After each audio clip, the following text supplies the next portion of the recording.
அனைவருக்கும் வணக்கம். இன்றைய தினமணி செய்தித்தாள்ல என்ன செய்திகள் இருக்கு அப்படின்னு சொல்லி பார்ப்போம். முதல்ல பார்த்தீங்கன்னா, காலை உணவு திட்டம் எதிர்கால முதலீடு அப்படின்னு சொல்லி குடுத்துருக்காங்க. நம்ம தொடர்ச்சியா பார்த்துட்டே தான் இருக்கோம். காலை உணவு திட்டம் அப்படிங்கிறது விரிவாக்கம் செய்ய போறாங்க. எங்க விரிவாக்கம் செஞ்சிருக்காங்க அப்படின்னா, மயிலாப்பூர்ல இருக்கக்கூடிய ஒரு பள்ளியில வச்சு இந்த திட்டம் விரிவாக்கம் செய்யப்பட்டிருக்கு.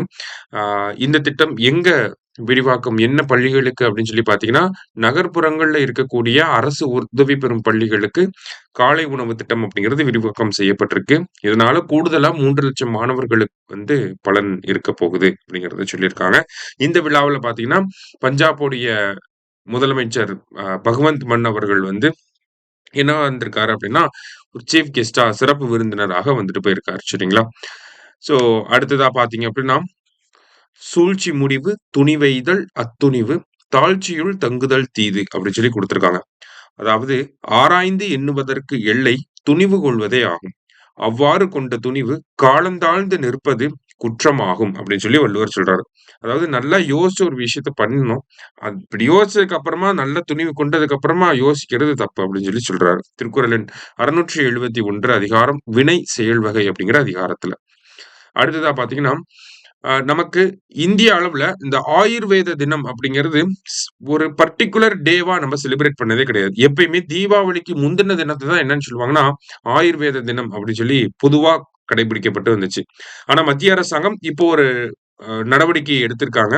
அதன் மூலியமா செப்டம்பர் 23ஆம் தேதி இந்தியாவுல இனிமேல் தேசிய ஆயுர்வேத தினமாக கடைபிடிக்கப்படும் அப்படிங்கிறத மத்திய அரசாங்கம் அறிவிச்சிருக்கிறாங்க. சரியா?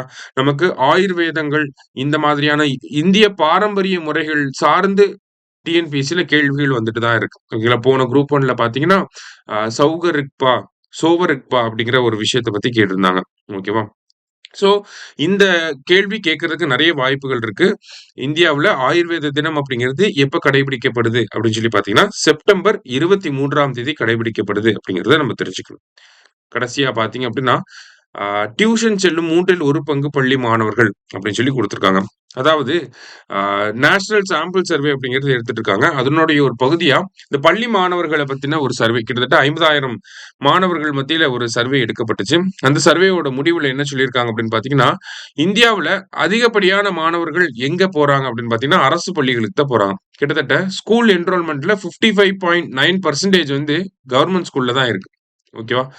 மீதி இருக்கக்கூடிய சதவீதம் தான் பிரைவேட் ஸ்கூல் அப்படிங்கிறத சொல்லியிருக்காங்க. அப்ப தனியார் பள்ளிகள விட அரசு பள்ளிகள்ல தான் மாணவர்கள் அதிகமா படிக்கிறாங்க.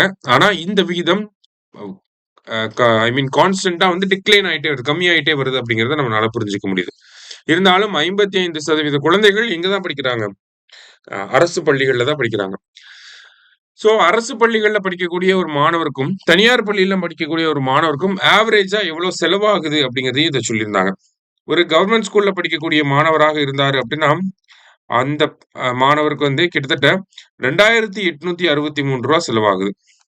இதுவே ஒரு பிரைவேட் ஸ்கூல்ல படிக்கக்கூடிய மாணவராக இருக்கிறாங்க அப்படின்னா, அவங்களுக்கு ஆவரேஜா எவ்வளோ எக்ஸ்பெண்டிச்சர் ஆகுது அப்படின்னா, ரூ. 25,002 செலவாகுது. சரிங்களா? இதெல்லாம் ஆவரேஜான கணக்கு தான். இதுக்கு மேல தான் இருக்கும் கண்டிப்பா. ஆனா ஆவரேஜான கணக்கு. ஓகேவா? அப்ப கவர்ன்மென்ட் ஸ்கூல்ல படிக்கிறவங்களுக்கும், பிரைவேட் ஸ்கூல்ல படிக்கிறவங்களுக்கும் எவ்வளவு வித்தியாசம் இருக்கு செலவுகள்ல. 9 மடங்கு அதிகமா பிரைவேட் ஸ்கூல்ல செலவு பண்றாங்க. சரியா? அடுத்ததா இன்னொரு முக்கியமான விஷயம், பிரைவேட் ஸ்கூல்ல நெறைய பேர் படிச்சாலுமே, என்ன பண்றாங்க, அவங்க ஸ்கூல முடிச்சுட்டு மறுபடியும் பிரைவேட் டியூஷன் அப்படிங்கிறது போறாங்க. அப்படிங்கிறது இந்த ரிப்போர்ட்ல இன்னொரு வித்தியாசமான ஒரு விஷயமா இருந்துச்சு. பிரைவேட் ஸ்கூலுக்கு போறாங்க. பிரைவேட் ஸ்கூல் முடிச்சிட்டதுக்கு அப்புறமா பிரைவேட் டியூஷனுக்கு வேற போறாங்க. நம்மளே நெறைய பேர் போயிருப்போம் இல்லையா? பிரைவேட் ஸ்கூல்ல படிச்சிருப்போம். ஸ்கூல் போயிட்டு வந்தோனே maths tuition, chemistry tuition, physics tuition போயிருப்போம். அந்த விகிதம் இப்பயுமே அதிகமா தான் இருக்கு அப்படிங்கிறத குடுத்திருக்காங்க. சரியா? ஸோ ஒரு 3 முக்கியமான விஷயங்கள சொல்லியிருந்தாங்க. ஜஸ்ட் ஒரு டைம் ரீட் பண்ணி பாருங்க அவ்வளோதான் அந்த ஆர்டிகிள். மெயின்ஸ் பாயிண்ட் ஆஃப் வியூல டேட்டாவா கோட் பண்றதுக்கு யூஸ் ஆகும். சரியா? இன்னைக்கு நியூஸ் பேப்பர்ல முக்கியமான செய்திகள பார்த்திருக்கோம். நன்றி.